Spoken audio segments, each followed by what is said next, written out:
জিম্বাবুয়ের বিপক্ষে শেষ দুই টি-20-র জন্য 15 সদস্যের বাংলাদেশ দল ঘোষণা। ফিরেছেন সাকিব, মোস্তাফিজ ও সৌম্য, বিশ্রামে শরীফুল। চট্টগ্রাম মিশন শেষে ঢাকায় বাংলাদেশ এবং জিম্বাবুয়ে ক্রিকেট দল। প্রতিপক্ষকে হোয়াইট ওয়াশের স্বপ্নে বিভোর টাইগাররা। আইসিসি র্যাঙ্কিংয়ে উন্নতি তাসকিন মেহেদীর। সিলেটে কাল ভারতের বিপক্ষে হোয়াইট ওয়াশ এড়ানোর যুদ্ধ নারী দলের। লজ্জা এড়াতে জিততেই হবে টাইগ্রেসদের। বিশ্বকাপের আগে ক্লিন সুইপ, আত্মবিশ্বাস বাড়াবে টিম ইন্ডিয়ার। মাঠের খেলায় ভালো করেও স্বস্তিতে নেই মোহামেডান। কর্মকর্তাদের আন্তরিকতার অভাবকে দুষলেন সাবেকরা। আগের কমিটির দিকে অভিযোগের তীর বর্তমানদের।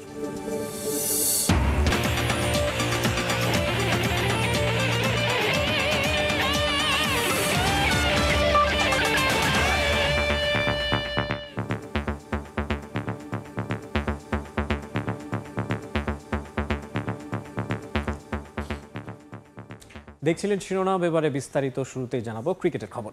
জিম্বাবুয়ের বিপক্ষে শেষ দুই টি-20-র জন্য 15 সদস্যের বাংলাদেশ স্কোয়াড ঘোষণা করেছে বিসিবি। প্রত্যাশিতভাবেই দলে 3টি পরিবর্তন এসেছে। ফিরেছেন সাকিব আল হাসান, মুস্তাফিজুর রহমান এবং সৌম্য সরকার। বিশ্রাম দেওয়া হয়েছে পেসার শরীফুল ইসলামকে। সাকিব সৌম্যকে জায়গা করে দিতে বাদ পড়েছেন টি-20 পরিকল্পনায় থাকা আফিফ হোসেন ধ্রুব ও পারভেজ ইমন। শুক্রবার সিরিজের চতুর্থ টি-20-তে জিম্বাবুয়ের মুখোমুখি হবে বাংলাদেশ। জিম্বাবুয়ের বিপক্ষে শেষ দুই টি-20-তে স্কোয়াডে কারা ফিরছেন সেটা অনেকটা নিশ্চিতই ছিল। নির্বাচকরা যে স্কোয়াড দিয়েছেন সেখানে নেই বড় কোনো চমক। নাজমুল শান্তর নেতৃত্বাধীন দলটা অনেকটা প্রত্যাশিতই।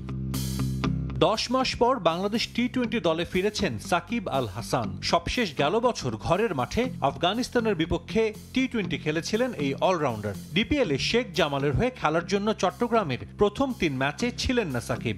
ইনজুরি কাটিয়ে দলে তার সঙ্গী হয়েছেন সৌম্য সরকার। স্কোয়াডে নাম না থাকলেও চট্টগ্রামের দলের সঙ্গেই ছিলেন বাঁহাতি ব্যাটার। কাজ করেছেন ফিটনেস নিয়ে। আইপিএল থেকে ফিরে সপ্তাহখানেকের বিশ্রাম পেয়েছেন মুস্তাফিজ। ঢাকার 2 ম্যাচে মাঠে দেখা যাবে তাকেও। এই 3 জনকে জায়গা করে দিতে স্কোয়াড থেকে বাদ পড়েছেন শরীফুল ইসলাম, পারভেজ ইমন ও আফিফ হোসেন ধ্রুব। শরীফুল চট্টগ্রামে প্রথম 2 ম্যাচ খেললেও বলার মতো পারফর্ম করতে পারেননি। আর কোনো ম্যাচ না খেলেই দল ছাড়তে হলো ইমন আফিফকে। বিসিবি নির্বাচক আব্দুর রাজ্জাক ব্যাখ্যা দিয়েছেন শেষ 2 ম্যাচের স্কোয়াডে আনা এই 3 পরিবর্তন নিয়ে। শরীফুল অনেকদিন ধরে ক্রিকেটের মধ্যে রয়েছে, ক্রিকেট খেলছে, ম্যাচ খেলছে, হাই ইন্টেন্ট ম্যাচ খেলেছে, প্রিমিয়ার লিগ খেলেছে, তো ওকে একটা ব্রেক দেওয়া হচ্ছে। মুস্তাফিজ ইন্ডিয়া থেকে আসার পর, কারণ ও অনেক দিন ফ্যামিলি থেকে বাইরে, ওকে আমরা চেয়েছিলাম যে ছোট্ট একটা রেস্ট দিতে, তো সেটা আমরাও ওকে জিজ্ঞেস করেছিলাম যে আগে নিবে কি পরে নিবে, তাও এগ্রি করেছে যে আগে নিয়ে তারপরে একবারে খেলে চলে যেতে চায়। সৌম্য সরকার যেহেতু ইনজুরির মধ্যে ছিল, ও খেলার জন্য এখন ফিট হয়েছে, তো আমরা আসলে ডেফিনেটলি চাই যে ওকে একটু ম্যাচ সিচুয়েশনে দেখতে যে ও কি অবস্থাতে আছে। সাকিব তো ছুটিতে ছিল, ওয়ার্ল্ড কাপ খেলতে যাওয়ার আগে কিছু ইন্টারন্যাশনাল ম্যাচ খেলবে, তো লাস্ট 2টা টি-20-র জন্য ওকে আমরা আগে থেকেই চিন্তা করে রেখেছিলাম। জিম্বাবুয়ের বিপক্ষে শেষ 2 টি-20-র স্কোয়াড দেখে অনেকটাই ধারণা করা যায় বাংলাদেশের টি-20 বিশ্বকাপ স্কোয়াডটা কেমন হতে যাচ্ছে। আইসিসির কাছে দল পাঠালেও এখন পর্যন্ত সেই স্কোয়াড গণমাধ্যমে জানায়নি বিসিবি। যা পরিবর্তনের সুযোগ আছে এ মাসের 24 তারিখ পর্যন্ত। শেষ 2 টি-20-র দলে শরীফুল স্কোয়াডে না থাকলেও বিশ্বকাপ বহরে তার নাম থাকবে সেটা একরকম নিশ্চিত। যুব বিশ্বকাপ জয়ী পেসার দলে ফিরলে বাদ পড়তে পারেন তানভীর ইসলাম অথবা তানজিম সাকিবের যে কোনো একজন। সাজিদ মুস্তাহিদ, সময় সংবাদ। চট্টগ্রাম থেকে সিরিজ নিশ্চিত করে ঢাকায় পৌঁছেছে বাংলাদেশ ক্রিকেট দল। সিরিজের বাকি 2 ম্যাচ হবে মিরপুর শেরেবাংলা জাতীয় ক্রিকেট স্টেডিয়ামে। শেষ 2 টি-20 খেলতে বন্দরনগরী থেকে একই ফ্লাইটে ঢাকায় এসে পৌঁছেছে সফরকারী জিম্বাবুয়ে দলও।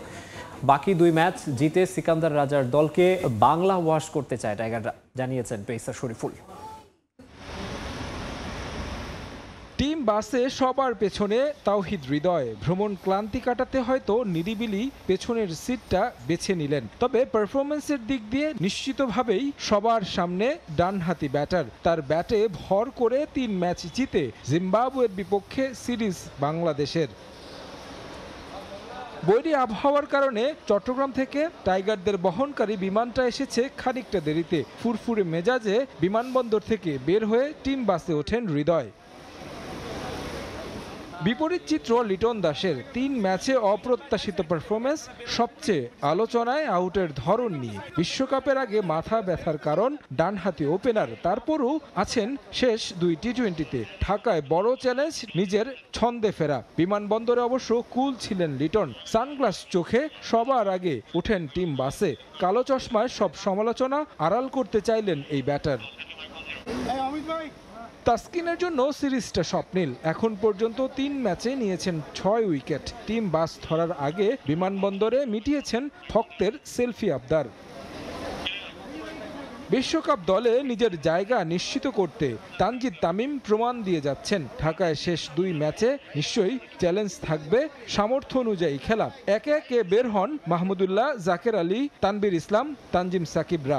দলের সঙ্গে বের হন হেড কোচ চান্দিকা হাতুরুসিংহে ও অন্যান্য কোচিং স্টাফরা।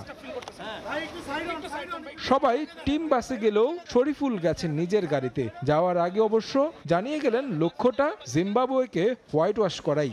ভালো পজিশনে আছে, হোয়াইট ওয়াশ তো সম্ভব, মানে বাংলা ভাষা ইনশাআল্লাহ। একই ফ্লাইটে চট্টগ্রাম থেকে ঢাকায় এসেছে জিম্বাবুয়ে ক্রিকেট দলও। আগে বাংলাদেশ দল বাসে উঠায় গেইটে অপেক্ষা করতে হয় তাদের। শান্ত বাহিনীর বিদায় নেয়ার পরই টিম বাস ধরেন সিকান্দার রাজারাম। ম্যাচ অফিসিয়ালরাও একই সঙ্গে এসেছেন ঢাকায়। তারেক হাসান শিমুল, সময় সংবাদ, ঢাকা। জিম্বাবুয়ে সিরিজে পারফর্ম করে সদ্য প্রকাশিত আইসিসির টি-20 র্যাঙ্কিংয়ে ক্যারিয়ার সেরা 26তম অবস্থানে উঠে এসেছেন তাসকিন আহমেদ। র্যাঙ্কিংয়ে অগ্রগতি হয়েছে স্পিনার শেখ মেহেদী হাসানেরও। ব্যাটারদের টি-20 র্যাঙ্কিংয়ে 26 ধাপ এগিয়ে প্রথমবারের মতো 100-র মধ্যে ঢুকেছেন তাওহিদ হৃদয়। তালিকায় উন্নতি হয়েছে মাহমুদুল্লাহ রিয়াদেরও। অন্যদিকে বাজে পারফরমেন্সের জন্য ব্যাটারদের র্যাঙ্কিংয়ে অবনমন হয়েছে লিটন কুমার দাস ও নাজমুল হোসেন শান্তর। সামনেই টি-20 বিশ্বকাপ। এর আগেই সুখবর পেল টাইগার ক্রিকেটাররা। জিম্বাবুয়ে সিরিজে বল ও ব্যাট হাতে আলো ছড়িয়ে সদ্য প্রকাশিত আইসিসি টি-20 র্যাঙ্কিংয়ে এগিয়েছেন তাসকিন আহমেদ, তাওহিদ হৃদয়, শেখ মেহেদী হাসান ও মাহমুদুল্লাহ রিয়াদ।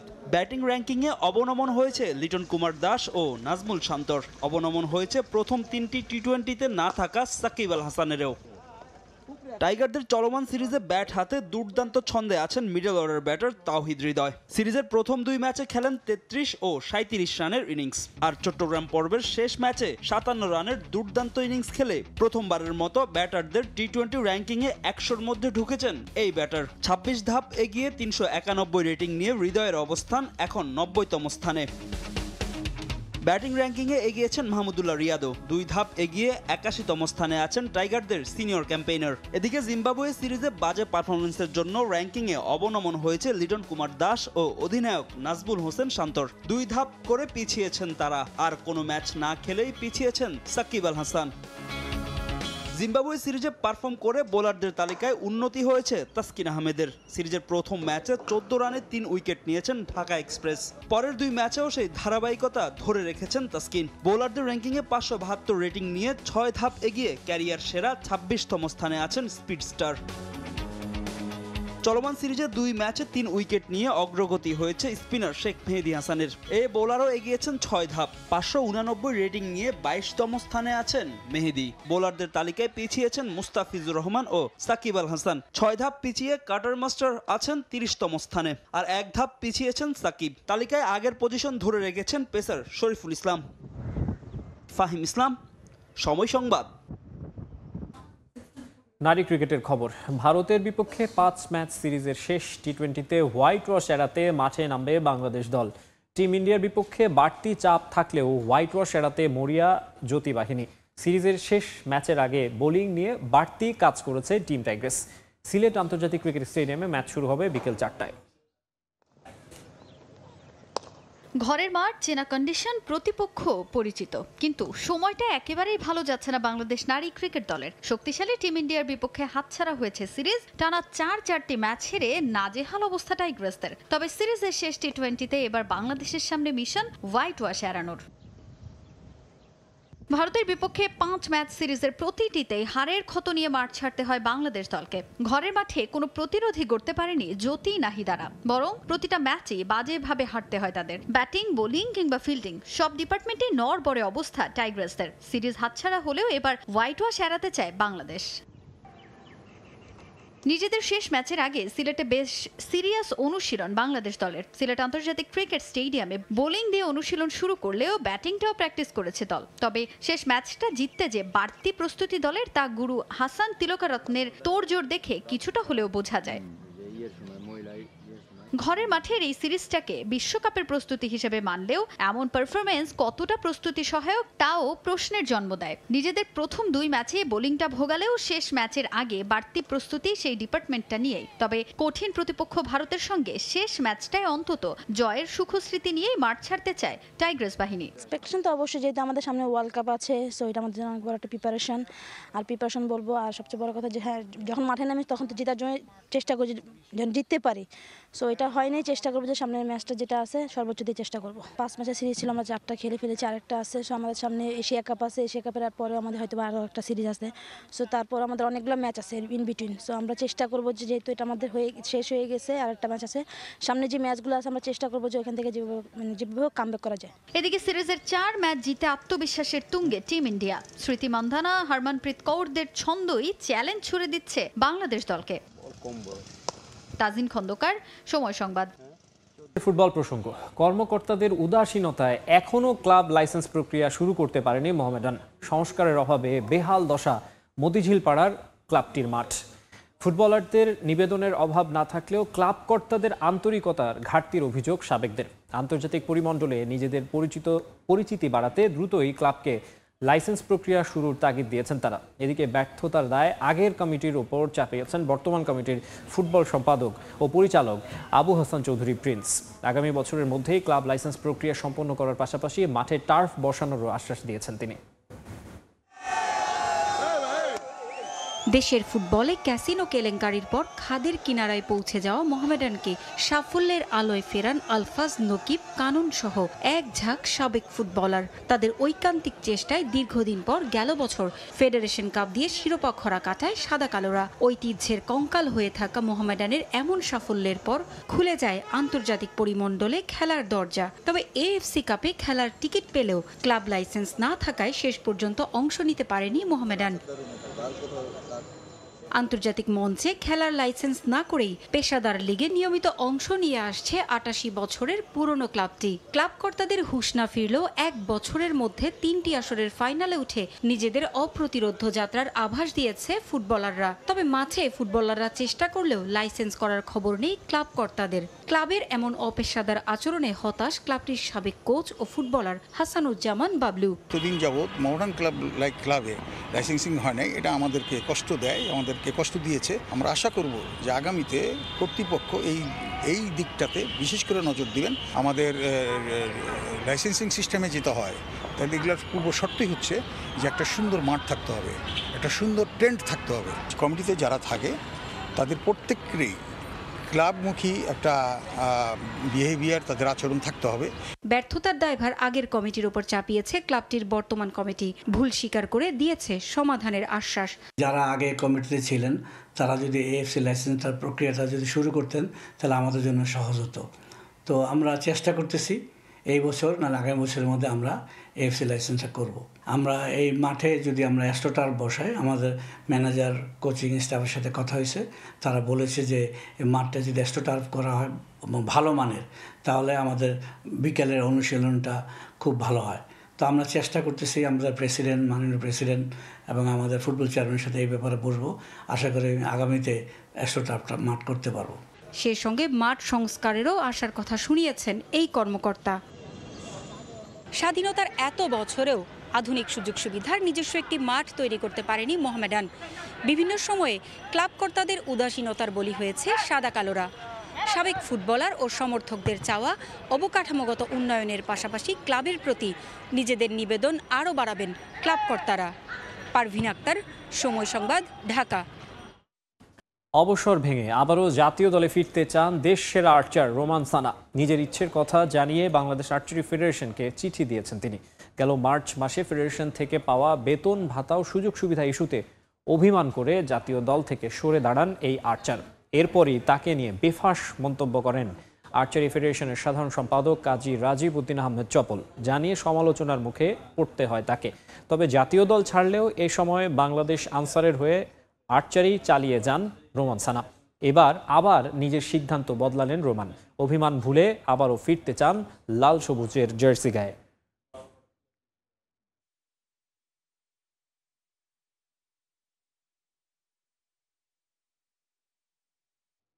আবারও স্বাগত খেলার সময়ে।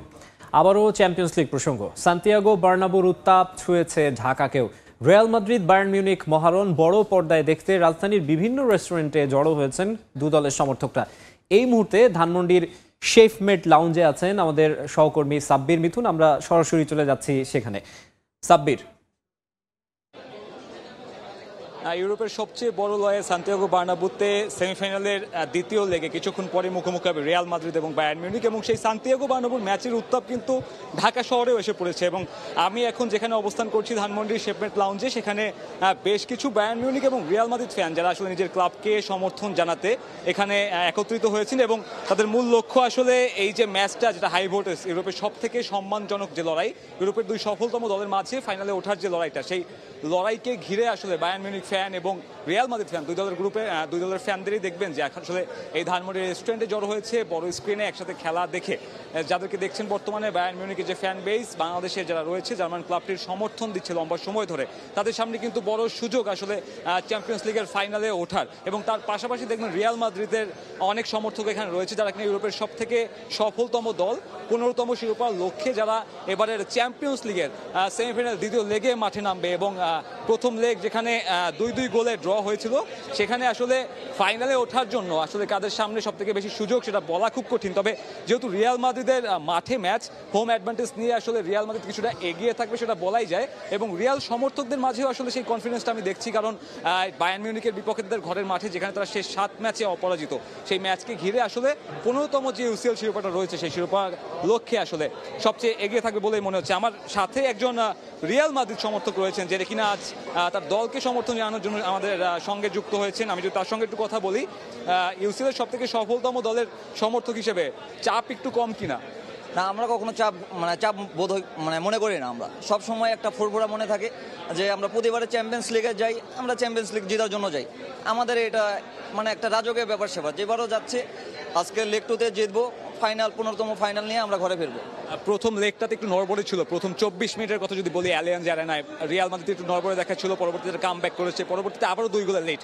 এইটা আসলে এই ম্যাচে রিয়াল কতটুকু কাটিয়ে উঠবে বলে আপনি মনে করেন? রিয়াল মাদ্রিদ ব্যাপারটা একটু আলাদা।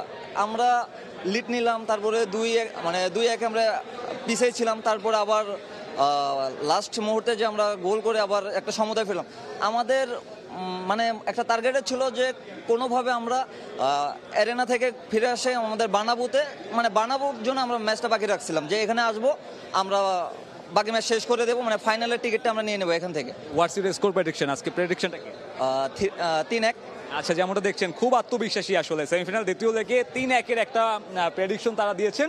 তবে বায়ার্ন মিউনিখের কথা যদি আমি বলি, লিগটা ঠিকঠাক হয়নি, তবে চ্যাম্পিয়ন্স লিগে ঠিকঠাক টিকে আছে দলটা। এবং সবচেয়ে বড় চিন্তার জায়গা দলটার রক্ষণভাগ, কারণ বেশ কিছু ডিফেন্ডার এরই মধ্যে ইনজুর্ড হয়েছে, বিশেষ করে রাফায়েল গেরেরো, যাকে আসলে দলটার অন্যতম প্রাণভোমরা বলা চলে, সে কিন্তু এই ম্যাচে থাকছেন না। কিংসলে কোমানও নাই। আমি একটু বায়ার্ন মিউনিখ সমর্থকদের সঙ্গে কথা বলবো। আসলে ডিফেন্স নিয়ে বড় একটা দুশ্চিন্তা রয়েছে, গেরেরো নেই, কিংসলে কোমান ফরওয়ার্ডে নেই। সবকিছুর পরে রিয়াল মাদ্রিদের মাঠে শেষ 24 বছরে বায়ার্ন মিউনিখ জিততে পারেনি। সব মিলিয়ে আসলে সমীকরণটা কেমন দেখছেন, প্রত্যাশার জায়গাটা? সমীকরণটা আমরা খুবই পজিটিভ দেখছি, কারণ আমাদের প্রথম লেগে আমাদের ঘরের মাঠে ডিলিট ছিল না, যার কারণে কিম মিনজে নেমেছিল। কিম মিনজের 2টা ব্লান্ডারের কারণে আমরা 2টা গোল কনজিউম করি। তো এইবার আমাদের ডিফেন্স ডিলিট যে আছে সে খুব স্ট্রংলি এবার পারফর্ম করবে, আমাদের সম্পূর্ণ আত্মবিশ্বাস আছে। এছাড়াও কনরাড লাইমার যে ডিফেন্সিভ মিডফিল্ডার আছে, সে ডিফেন্সিভলি এবং প্রেশারের দিক দিয়ে সে সবসময় খুবই পাওয়ারফুল এবং এনার্জেটিক পারফরমেন্স দেয়। সো আমরা আজকে মাদ্রিদের এগেনস্টে খুব আহামরি কোনো ভয়ে নেই। আমরা ফুললি কনফিডেন্ট যে যেহেতু আমাদের মাঠে আমরা মাদ্রিদের সাথে অনেক ভালো পারফরমেন্স করেছি, রেজাল্টটা হয়তো বা 3-1 অথবা 4-1 হতে পারতো, সেই রেজাল্টটা 2-2 হয়েছে, এটা আমাদের একটা ব্যাড লাক। তবে আমরা আজকে কনফিডেন্ট যে যেহেতু আমরা ফার্স্ট লেগে ভালো পারফরমেন্স করেছি, আজকেও ভালো পারফরমেন্স করবো এবং জয় আমাদেরই হবে। কার্লো অ্যানচেলত্তি একমাত্র কোচ যিনি ইউরোপিয়ান কোনো মঞ্চে বায়ার্ন মিউনিখের বিপক্ষে কোচ হিসেবে হারেনি। কোচকে কেমন কি দেখছেন? রিয়ালের কোচ আসলে বায়ার্ন মিউনিখের জন্য কত দুশ্চিন্তার কারণ? না, আপনি যদি দেখেন তাহলে টুশেলের রেকর্ডও রিয়াল মাদ্রিদের এগেনস্টে অনেক ভালো এবং রেকর্ডস আসলে তৈরি হয় ভাঙার জন্য। তো আজকে রেকর্ড ভাঙার জন্য আমরা প্রতীক্ষায় বসে আছি, রেকর্ড আজকে ভাঙবে। যেমনটা দেখছিলেন, যেমনটা বলছিল, আসলে ফুটবলের রেকর্ডটা ভাঙার জন্যই গড়া হয় এবং তেমনটাই প্রত্যাশা বায়ার্ন মিউনিখের। লিগটা যেমনই হোক না কেন, চ্যাম্পিয়ন্স লিগের দ্বিতীয় লেগে রেকর্ড গড়ার অপেক্ষায় বায়ার্ন মিউনিখ, এবং তা যদি করতে পারে তাহলে অল জার্মান ফাইনাল দেখা যাবে চ্যাম্পিয়ন্স লিগের ফাইনালের মঞ্চে। আমার কাছে এখন পর্যন্ত ধানমন্ডি থেকে এই ছিল সবশেষ।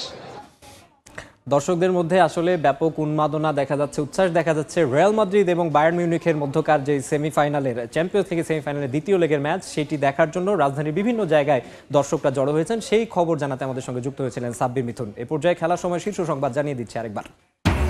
জিম্বাবুয়ের বিপক্ষে শেষ 2 টি-20-র জন্য 15 সদস্যের বাংলাদেশ দল ঘোষণা। ফিরেছেন সাকিব, মোস্তাফিজুর, সৌম্য, বিশ্রামে শরীফুল।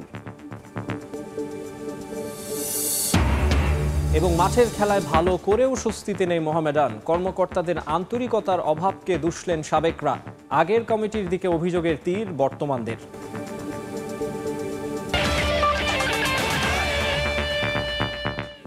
এই ছিল খেলা সময়ের এখনকার আয়োজনে। এরপর প্রবাসের সময়ে সঙ্গে থাকবেন ছোয়া খন্দকার। ধন্যবাদ মাকসুম। প্রবাসের সময় নিয়ে ফিরছি কিছুক্ষণ পর, সঙ্গেই থাকুন সময়ের।